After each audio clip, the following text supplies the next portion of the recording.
Hey everybody, welcome to another edition of Neck Up Poetry from the Neck Up from your old pal Josh. I'm here.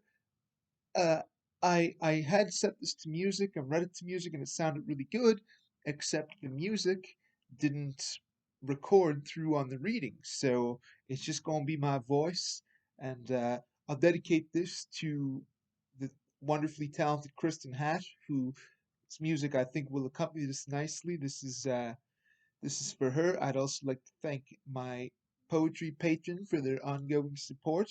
I would like to thank 1942 with the help that he gives me with the shows and everything else he does. I'd like to thank all my friends and family for all their continued support. And I'd especially like to give a big shout out to Arts Nova Scotia for being the organization who has absolutely continued to make my artistic dreams come true and really legitimized me as an artist.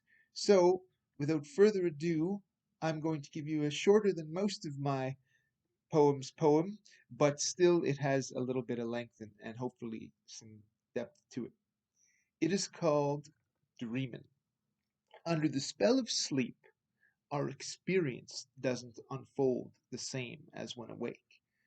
There's an element of timelessness as events and logic often appear Picasso faced, yet they make perfect sense until we wake.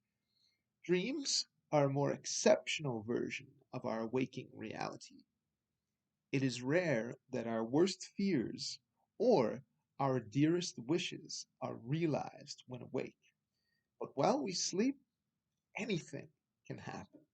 The yin and the yang of life is all there on an infinite scale.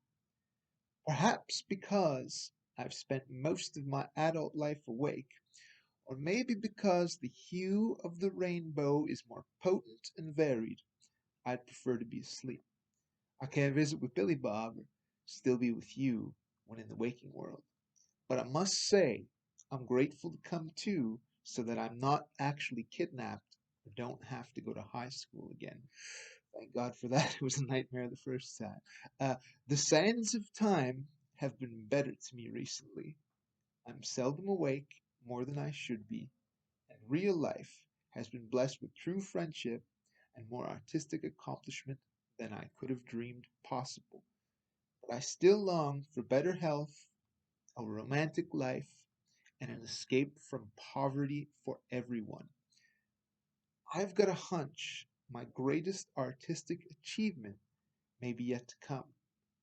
Dreams realized have meant I can hope for more.